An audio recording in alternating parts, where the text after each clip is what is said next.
Olá, gente, sejam muito bem-vindos. Mais um dia, mais um encontro nosso, mais uma leitura da Bíblia, um encontro com a Palavra de Deus, o nosso clube de leitura bíblica anual. Hoje é o dia de número 217 do nosso plano de 365 dias e vamos ler a partir do Salmo 53, a partir do Salmo 53. Não esqueça de deixar aí o seu nome, de onde você nos acompanha. Acredito que está tudo ok, né? Estão me vendo bem, estão ouvindo bem, bastante gente já conectada aqui. Vamos fazer uma oração e a gente segue com a leitura dos Salmos. Senhor, obrigado por mais um encontro com a Tua Palavra, um encontro com estes amigos, estas amigas do Clube de Leitura. Senhor, até aqui o Senhor tem nos ajudado, nos dado força, disposição, saúde, entendimento, sabedoria e, acima de tudo, derramada a Tua graça, o Teu favor, a revelação do Santo Espírito, para nos ajudar a entendermos os textos. Senhor, Te louvamos, Te agradecemos. O Senhor é muito bom, misericordioso. Aliás, as Suas misericórdias duram para sempre. Por causa delas estamos aqui. Te agradecemos, Pai, por mais esse encontro. Oramos em nome de Jesus. Amém. Vou compartilhar aqui a Bíblia na tela.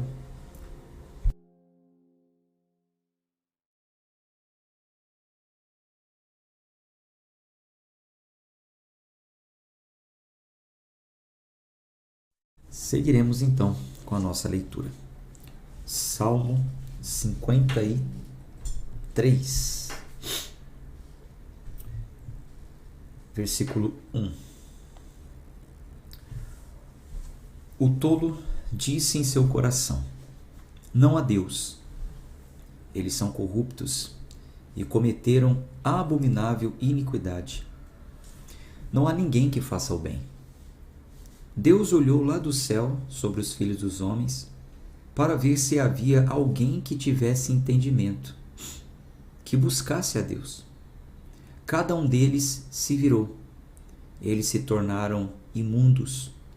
Não há ninguém que faça o bem. Não, nenhum sequer. Você vê que essa declaração deste salmo vai de acordo com aquilo que o apóstolo Paulo também falou lá em Romanos 1, né? Pois todos pecaram e destituídos estão da glória de Deus. Todos pecaram e carecem da glória de Deus. Não há um justo sequer. Todo pensamento bíblico confirma isso. Não há um justo sequer. Todos pecaram. A humanidade está caída, corrompida. Essa é uma das verdades mais duras de aceitar. Essa é uma das verdades mais difíceis de engolir, sabe? Quando você conversa com uma pessoa normalmente com um evangélico, normalmente com alguém que conheça a palavra, conhecer no sentido de conhecer superficialmente, né? Conhece a palavra, a Bíblia, leu aqui e ali, talvez até a Bíblia inteira, participa de cultos, é crente, é evangélico há um tempo, mas se a pessoa não tem a profundidade mínima, não estou nem falando muito não, a profundidade mínima do entendimento do pensamento de Deus acerca do ser humano, da humanidade e da mensagem central do Evangelho, a pessoa não aceita isso. Tem gente que quando nós falamos, olha, você é caído, você é corrompido, você é pecador, muitos logo se justificam, não, eu não sou pecador não, eu já fui. Eu já fiz isso, já fiz aquilo, eu mudei. Às vezes eu perguntava para algumas pessoas na igreja, em um tempo mais passado, eu perguntava assim, você tem certeza da sua salvação? Aí alguns diziam assim, sim, eu tenho. E aí eu falava, por quê? E a pessoa dizia, porque eu deixei de fumar, eu deixei de beber, eu era assim, eu era assado, não sou mais. Alguns homens até falavam assim, pode perguntar para minha esposa. Pergunta para ela se eu não mudei, se eu não sou outra pessoa.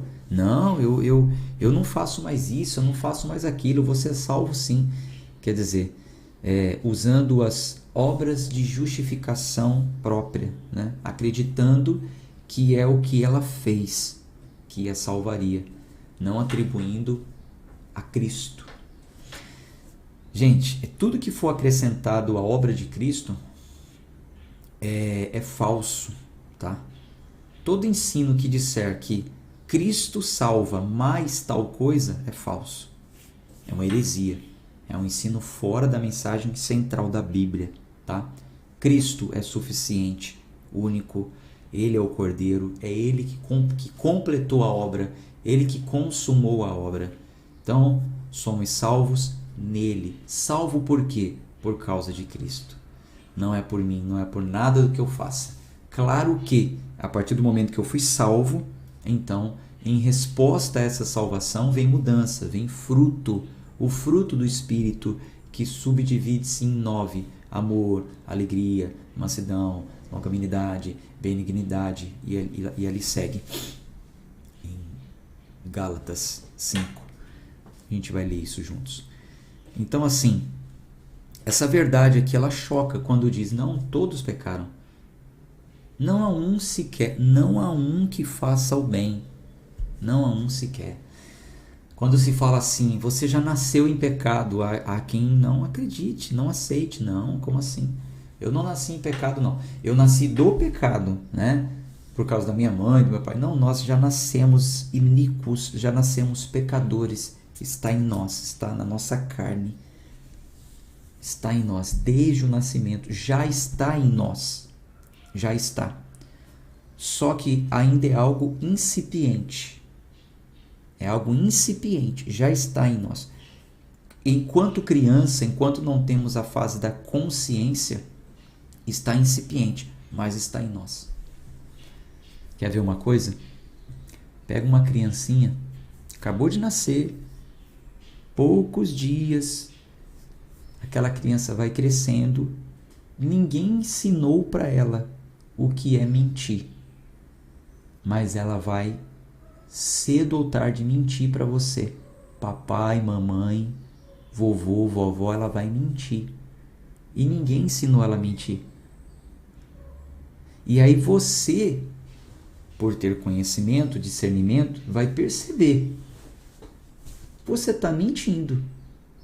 Não foi isso que aconteceu. Ali a criança vai entender o que é mentira.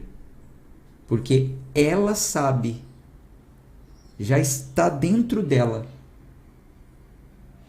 essa coisa de face a um medo ou a querer tirar vantagem, falar uma coisa que não é. E quem foi que ensinou essa criança a mentir? Quem foi que falou para ela, olha, diante de tal coisa, quando te perguntarem, você tem que mentir? Parece que travou aqui. Tá tudo ok aí? Estão vendo bem? Estão ouvindo bem? Coloque aí nos comentários, por favor. Deixa eu atualizar aqui o meu retorno. No meu parece que travou.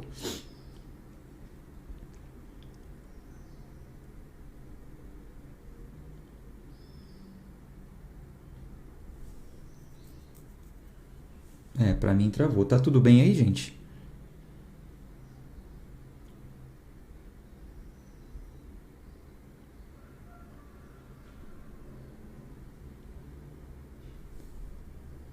Ah, tá. Obrigado. É que às vezes demora também chegar a resposta aqui. Então, mas vocês estão percebendo como realmente o pecado já está em nós? Já nascemos assim? Ninguém ensinou a criança a mentir. Ninguém. Já está dentro. O orgulho, a soberba, o egoísmo, a avareza. Já viu aquela criança que dá... Eu tô falando aqui com muito respeito, tá, gente? Entendendo, tá? Não é criticando, não. Mas já viu aquela criança que dá tapa na cara do pai, na cara da mãe? É 1 aninho, 2 aninhos, aí tá ali no colo da mãe, aí daqui a pouco, aí a mãe fala, não pode fazer isso, ela vai, bate de novo, não pode fazer isso, ela vai... Quem ensinou ela a fazer isso? Ela olha para a correntinha aqui no pescoço da mãe, ela quer pegar, ela quer arrancar. Aí a mãe tira a mão, aí quando a mãe tira a mão, a criança... Aí a mãe, não pode, filho, não pode, a criança quer. Se aquela criança ela pudesse, se aquela criança ela tivesse força, que ela ainda não tem robustez, mas se ela tivesse, aquela criança iria assim arrancar do pescoço da mãe. A mãe está falando não pode, a mãe está tirando a mão porque a mãe tem mais força. Mas se aquela criança tivesse, ela arrancaria. Mas o que está acontecendo? A mãe está educando, falou, não pode, exercendo domínio sobre aquela criança, ajudando ela a controlar esses instintos naturais. E uma criança bem educada, com o passar do tempo, ela para de fazer aquilo. Mas está incipiente. E o que não foi educado, o que não se submeteu ao domínio dos adultos, vai crescendo nessa condição e se torna o que nós vemos hoje. E outros até que foram bem educados, mas como esse mal está incipiente, um dia se aflora, passa da vontade, porque é por vontade. Nós conseguimos controlar as nossas vontades com o passar do tempo por causa da inteligência, né? Falando de vontade humana, tá, gente? Estou falando de nada. A vontade de Deus é sempre soberana em tudo. Mas alguns não conseguem mais controlar essas vontades e aí, mesmo sendo bem educados, quando crescem, se tornam marginais, bandidos, assassinos, prostitutos e tantas coisas. Mas tudo isso já está em nós desde o nascimento. Vocês estão conseguindo entender a gravidade da coisa? Pois é. É aí que entra o Evangelho. É aí que entra a boa notícia em dizer: você pode ser salvo de tudo isso. Você pode ser perdoado por tudo isso. Mas já está em mim, como eu vou me limpar? Como eu vou me salvar? Como isso vai sair de mim? Calma, não vai sair. Vai ficar em você até o último dia da sua vida.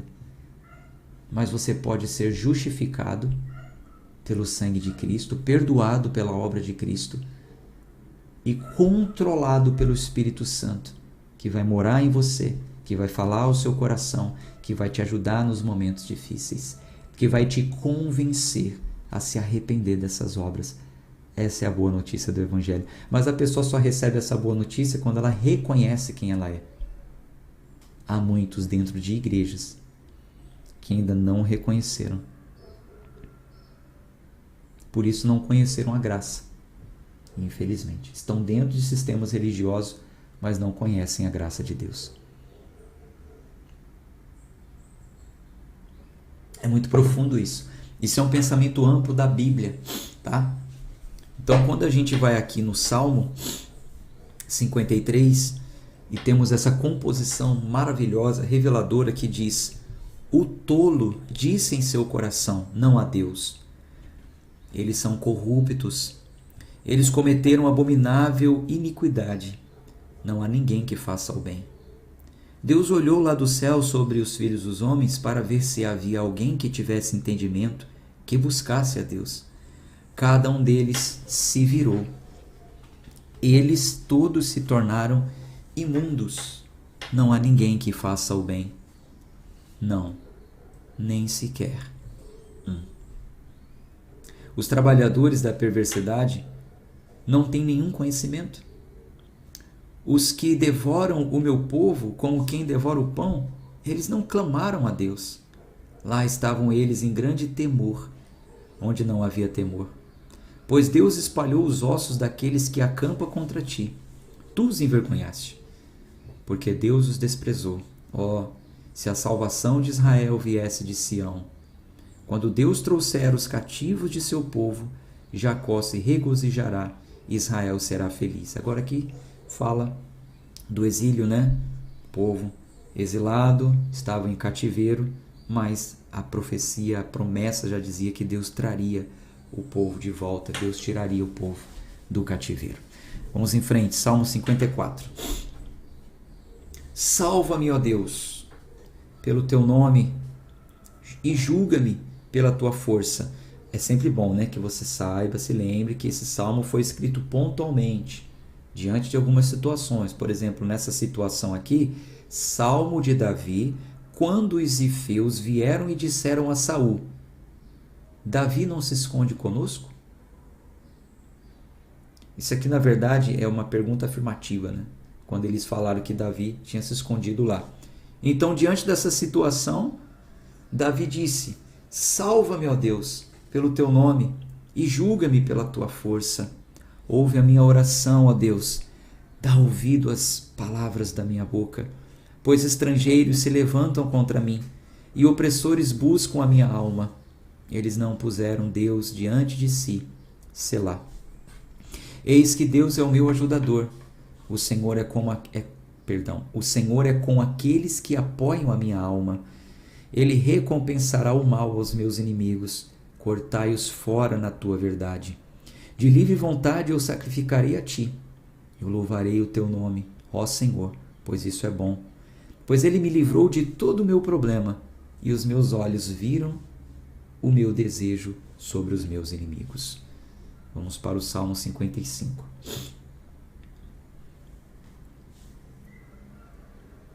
Dá ouvidos à minha oração, ó Deus, e não te escondas da minha súplica. Atende-me e ouve-me. Eu lamento na minha queixa e faço barulho, por causa da voz do inimigo, por causa da opressão do perverso, pois eles lançam a iniquidade sobre mim e com ira me odeiam. Meu coração está dolorido dentro de mim, e os terrores da morte recaíram sobre mim. O temor e o tremor vieram sobre mim, e o horror me oprimiu. E eu disse: se eu tivesse asas como a pomba, porque então eu voaria para longe e ficaria descansado. Eis que então eu vaguearia longe e permaneceria no deserto. Selá. Eu apresentaria minha fuga da tempestade, do vento e da tormenta. Destrói, ó Senhor, e divide as suas línguas, pois eu vi violência e contenda na cidade. Dia e noite eles andam ao redor dela. Sobre os seus muros, dano e também tristeza estão no seu meio. A perversidade está no seu meio, engano e malícia não se apartam das suas ruas. Pois não foi um inimigo que me envergonhou, então eu o poderia ter suportado. Não foi aquele que me odiava que se engrandeceu contra mim, então eu teria me escondido dele, mas foste tu, homem meu igual, meu guia e meu conhecido. Tomávamos o doce conselho juntos e andávamos para a casa de Deus em companhia. Deixe que a morte se apodere deles e deixe que eles baixem rapidamente ao inferno, pois a perversidade está entre eles e em suas habitações. Quanto a mim, clamarei a Deus, e o Senhor me salvará. À noite, de manhã e ao meio-dia, eu vou orar e clamarei, e ele ouvirá a minha voz. À noite, de manhã e ao meio-dia, eu vou orar e clamarei, e ele ouvirá a minha voz. Que salmo, né? Que orientação, né? Que conselho. Em breve eu vou fazer um propósito de oração como esse. Já fiz um tempo atrás, para os que me acompanham há muito tempo, já fiz um propósito de orarmos de manhã, meio-dia e 9 da noite. Todo dia. De manhã, meio-dia e 9 da noite. Entramos em conexão, foi muito bacana esse propósito de oração. Muito legal mesmo. Uniu as famílias. Em breve. Vou anotar esse versículo aqui. Vocês me dão uma licencinha? Só um minuto.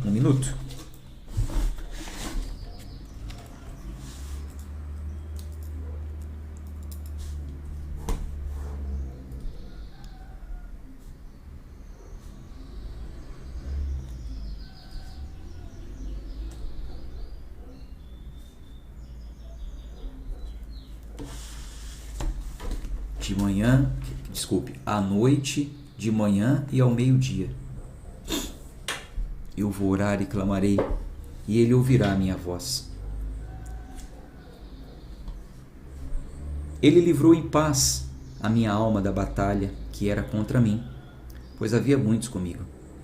Deus ouvirá e os afligirá, ele mesmo que permanece desde a antiguidade, Selá.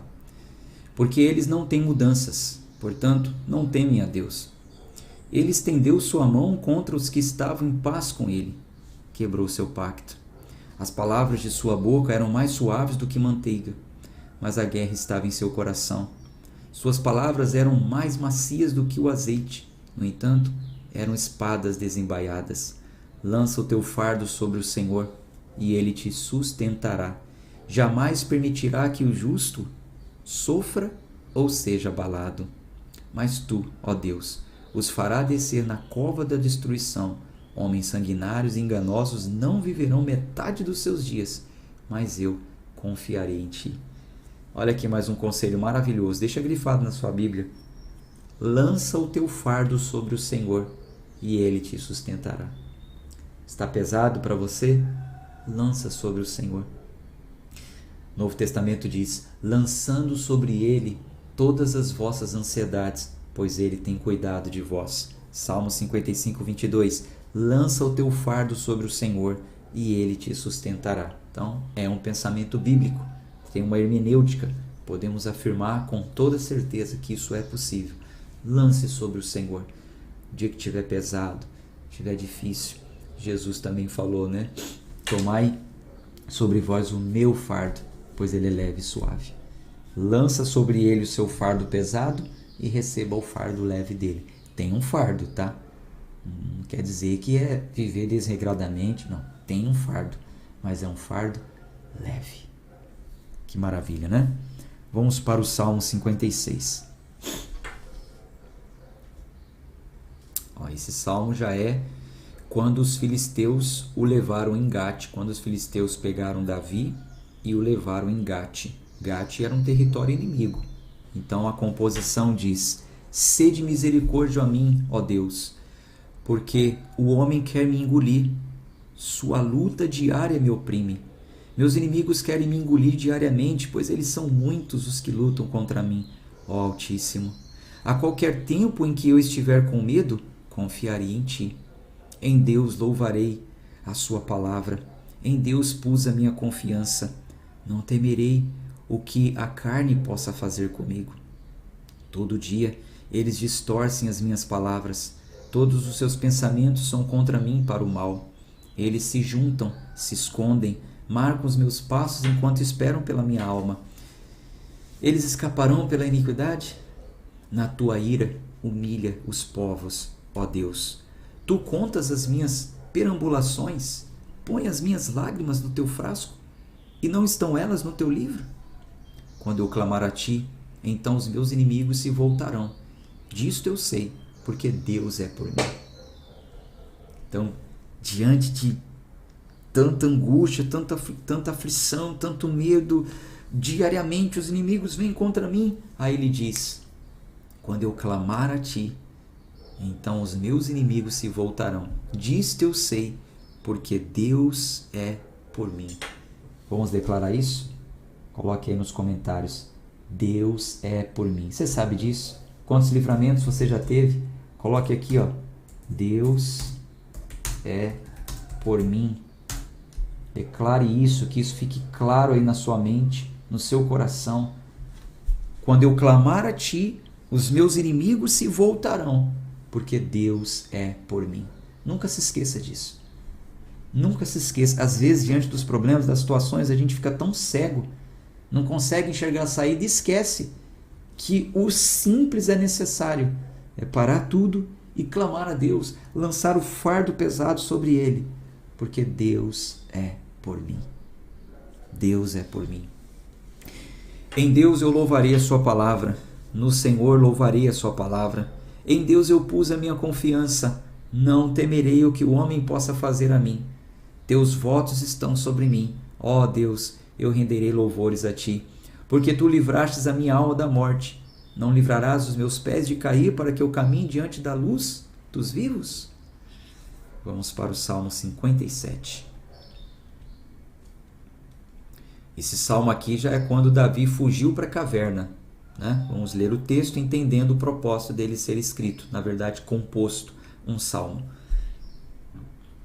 Sê misericordioso comigo, ó Deus, sê misericordioso para comigo, pois minha alma confia em ti. Sim, na sombra das tuas asas eu farei o meu refúgio. até que estas calamidades tenham passado. Clamarei ao Deus Altíssimo, ao Deus que realiza todas as coisas por mim. Ele enviará do céu e me salvará da vergonha daquele que quer me engolir. Selá. Deus enviará sua misericórdia e sua verdade. Minha alma está entre os leões, e eu estou entre aqueles que são incendiados. Os filhos dos homens cujos dentes são lançados e flechas, e sua língua uma espada afiada. Sê tu exaltado, ó Deus, sobre os céus, que a tua glória esteja sobre toda a terra. Eles prepararam uma rede para os meus passos. Minha alma está prostrada. Cavaram uma cova diante de mim, no meio dela, eles mesmos caíram. Selá. Meu coração está firme, ó Deus, meu coração está firme.